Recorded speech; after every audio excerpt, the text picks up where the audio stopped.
राधे राधे भक्तजनों, आज आप सुनेंगे माघ बसंत पंचमी की कथा। महतमिया यह दिवस ऋतुराज बसंत के आगमन का प्रथम दिन माना जाता है। हमारे धार्मिक ग्रंथों में बसंत को ऋतुराज अर्थात सब ऋतुओं का राजा माना गया है। बसंत पंचमी बसंत ऋतु का एक प्रमुख त्योहार है। इस प्रकार बसंत पंचमी का त्योहार मानव मात्रा के हृदय के आनंद और खुशी का प्रतीक कहा जाता है।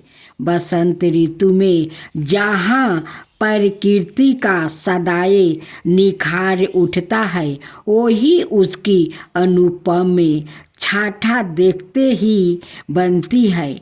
यह पर्व उत्तरी भारत और पश्चिम बंगाल में बड़ी धूमधाम से मनाया जाता है। होली का आरंभ भी बसंत पंचमी से ही होता है, क्योंकि इस दिन प्रथम बार गुलाल उड़ाई जाती है। उत्तर प्रदेश में इसी दिन से गुलाल उड़ाना आरंभ करते हैं, जिसका अंत फागुन की पूर्णिमा को होता है। भगवान श्री कृष्ण इस त्योहार के आदि देवता है, इसलिए ब्रज प्रदेश में राधा और कृष्णा का आनंद विनोद बड़ी धूमधाम से मनाया जाता है। इसी दिन किसान अपने नए अन्न में घी गुड़ मिलाकर अग्नि और पितरों को दर्पण करते हैं। ब्रह्म वैवर्त पुराण के कथा अनुसार भगवान श्री कृष्ण ने इस दिन देवी सरस्वती पर प्रसन्न होकर उन्हें वरदान दिया था। इसलिए विद्यार्थी और शिक्षा प्रेमियों के लिए यह माँ सरस्वती पूजन का महान पर्व है। चरक संहिता में लिखा है कि इस ऋतु में स्त्री रमन और वन विहार करना चाहिए। कामदेव बसंत के अनय सहचार है। अत्याय कामदेव और रति की भी इस तिथि को पूजा करने का विधान है। यह त्योहार माघ मास के शुक्ल पक्ष की पंचमी को मनाया जाता है। इस दिन नृत्य के नैमित्तिक के कार्य करके शरीर पर तेल से मालिश करे, फिर स्नान के बाद आभूषण धारण करे। पीले वस्तु दान करने पर विशेष फल की प्राप्ति होती है। इस दिन विष्णु भगवान के पूजन का महात्म्य बताया गया है और ज्ञान की देवी सरस्वती के पूजन का विशेष विधान है। कलश स्थापित करके गंध पुष्पा धूप नैवेद्य आदि से षोडशोपचार विधि से पूजन करे। इस दिन भगवान गणेश, सूर्या, विष्णु और शिव को गुलाल लगाना चाहिए।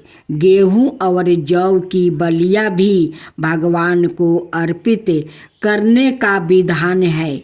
सरस्वती पूजन के पश्चात शिशुओं को तिलक लगाकर अक्षर ज्ञान प्रारंभ करने की भी प्रथा है। इस दिन ब्राह्मणों को भोजन कराकर आशा शक्ति दान दक्षिणा दे।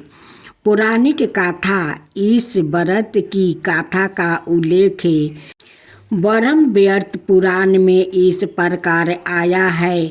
जब प्रजापति ब्रह्मा ने भगवान विष्णु की आज्ञा से दृष्टि की रचना की तो वो उसे देखने के लिए निकले। उन्होंने सर्वत्र उदासी देखी। सारा वातावरण उन्हें ऐसा दिखा जैसे किसी के पास वाणी ही ना हो। सुनसान सन्नाटा उदासी भरा वातावरण देखकर उन्होंने इसे दूर करने के लिए अपने कमंडलों से चारों तरफ जल छिड़का। उन जल कणों के वृक्षों पर पड़ने से वृक्षों से एक देवी प्रकट हुई जिसके 4 हाथ थे।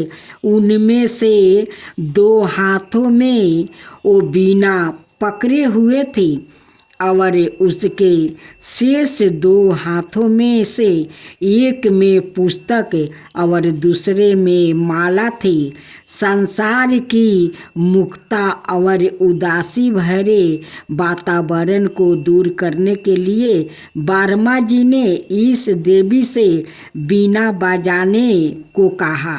वीणा के मधुर स्वर नाद से जीवों को वाणी मिल गई। शपथ विधि सरोवर का ज्ञान प्रदान करने के कारण ही इनका नाम सरस्वती पड़ा। वीणा दानी सरस्वती संगीतमय आह्लादित जीवन जीने की प्रेरणा है। वो विद्या संगीत और बुद्धि की देवी मानी गई है जिनकी पूजा आराधना में मानव कल्याण का समग्र जीवन दर्शन निहित है। इसलिए बसंत पंचमी को इनका विधि विधान से पूजन करने का नियम बनाया गया है। राधे राधे भक्तजनों, पहले हम माँ सरस्वती के बारे में कुछ रहस्यों जान लेते हैं, उसका साथ कथा सुनते हैं। सरस्वती माता की जय, सरस्वती माता की जय। देवी सरस्वती हिंदू धर्म की प्रमुख वैदिक एवं पौराणिक देवियों में से है। सनातन धर्म शास्त्रों में 2 सरस्वती का वर्णन आता है, एक ब्रह्मा पत्नी सरस्वती और एक ब्रह्मा पुत्री और विष्णु पत्नी सरस्वती। ब्रह्मा पत्नी सरस्वती मूल प्रकृति से उत्पन्न 7 गुण महाशक्ति और प्रमुख त्रिदेवियों में से एक है। वो विष्णु की पत्नी सरस्वती ब्रह्मा के जीभों से प्रकट होने के कारण ब्रह्मा की पुत्री मानी जाती है।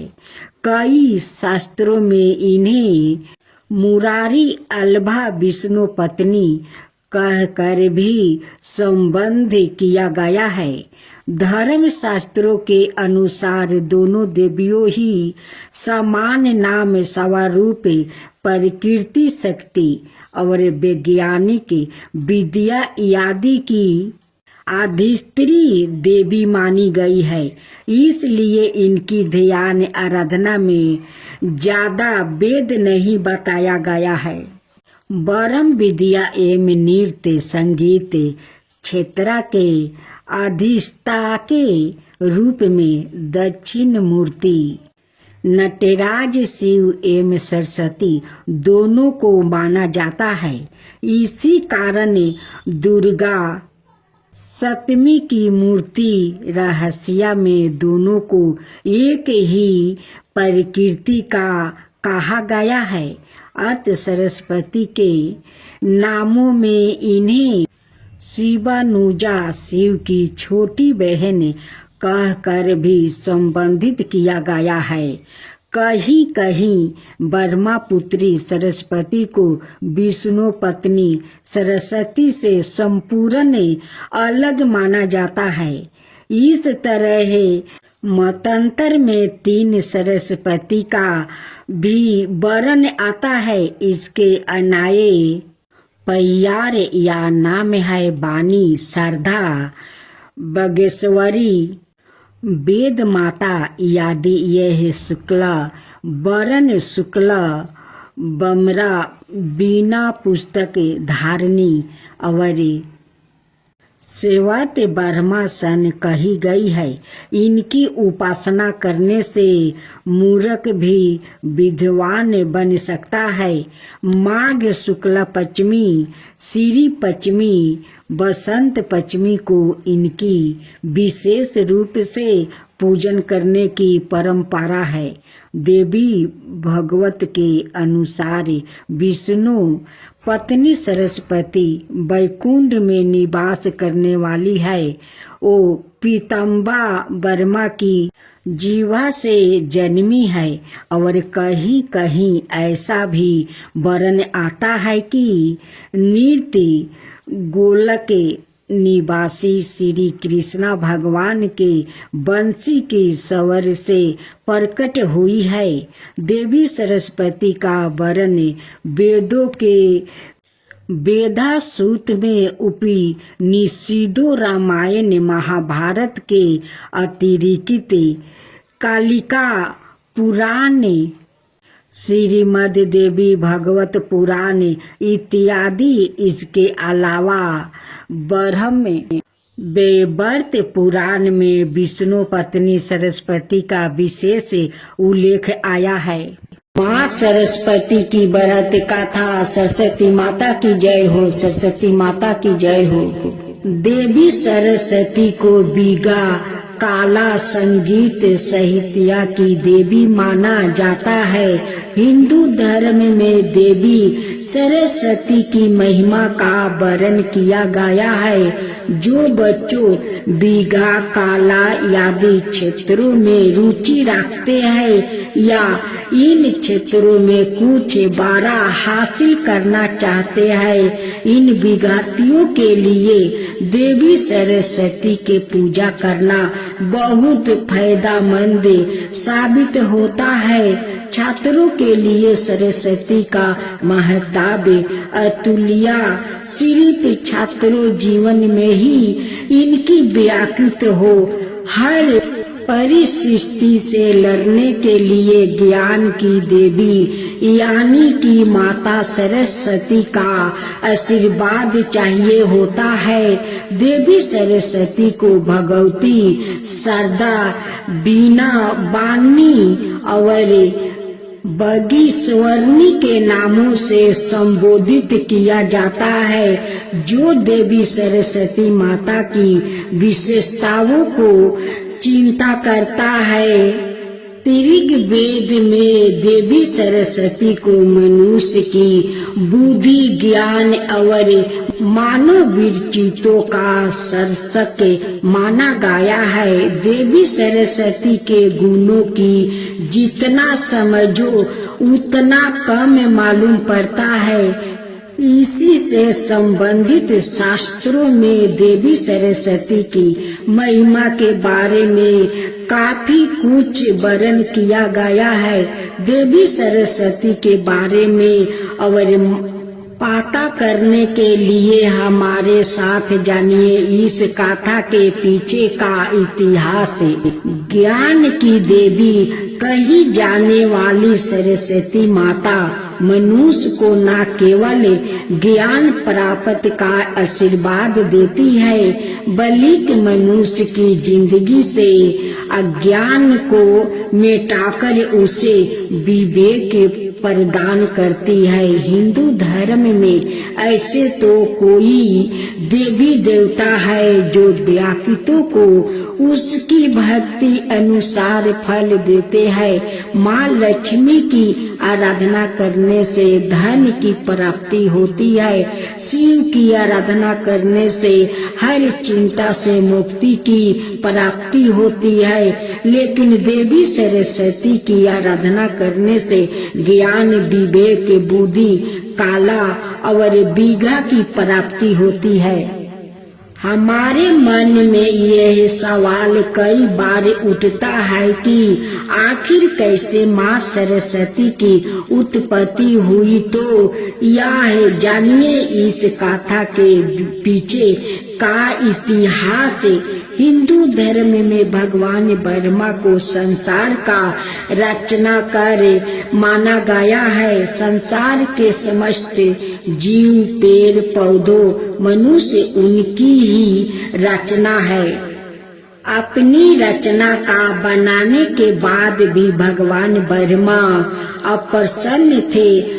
उन्हें लगा कि उनकी इस रचना में कोई कमी रह गई है। इसलिए ब्रह्मा जी ने अपने कमंडल से जल छिड़का और उससे चारों हाथों वाली एक सुंदर स्त्री उत्पन्न हुई। उस स्त्री के एक हाथ में वीणा, दूसरे में पुस्तक, तीसरे में माला और चौथे हाथ वरमुद्रा में था। इस तरह माँ सरस्वती की उत्पत्ति हुई। अपनी रचना के साकार होने के बाद ब्रह्मा जी ने देवी सरस्वती की परीक्षा लेनी चाहिए। ब्रह्मा जी ने देवी सरस्वती को वीणा बजाने के लिए कहा। जब सरस्वती जी ने वीणा बजाई तो ब्रह्मा की बनाई हर चीज में स्वर आ गया। वो दिन बसंत पंचमी का दिन कहलाया। इसके साथ ही देवी सरस्वती के मुख से बीघा के पूरे सरलोक वचन का गहरा ज्ञान देकर ब्रह्मा जी बहुत प्रसन्न हुए, क्योंकि उनकी बनाई यह रचना हर तीसरे के पूर्ण थी। इस तरह सरस्वती माता पूरे ब्रह्मांड और मनुष्य जीवन के अस्तित्व में आई। कहानियाँ प्रचलित है। देवी सरस्वती को सफेद साड़ी पहनने हुए, एक हाथ में कमल, दूसरे हाथ में माला, तीसरे में पुस्तक, चौथे में वीणा बजाते हुए सुंदर स्त्री के रूप में प्रस्तुति किया जाता है। देवी सरस्वती की इस सुंदरता के कारण भगवान ब्रह्मा सरस्वती की सुंदरता पर मोहित हो गए और उन्होंने सरस्वती को अपनी पत्नी बनाने का निश्चय कर लिया। लेकिन सरस्वती ब्रह्मा को अपना पिता मानती थी, क्योंकि ब्रह्मा ने ही सरस्वती की रचना की थी।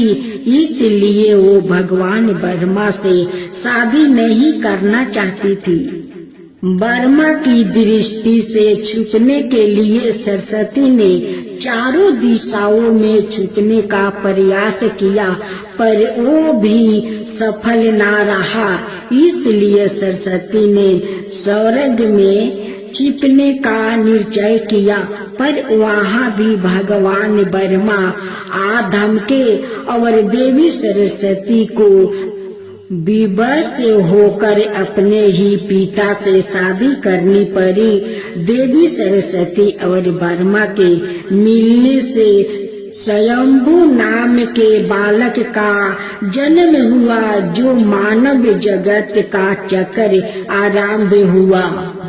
हिंदू धर्म की कथाओं की माने तो अपनी ही बेटी से शादी करने के कारण भगवान ब्रह्मा की सभी देवताओं ने बहुत आलोचना की और ब्रह्मा को उनके किए की सजा देने के लिए सभी देवताओं मिलकर भगवान शिव के पास गए और ब्रह्मा को सजा देने के लिए कहा।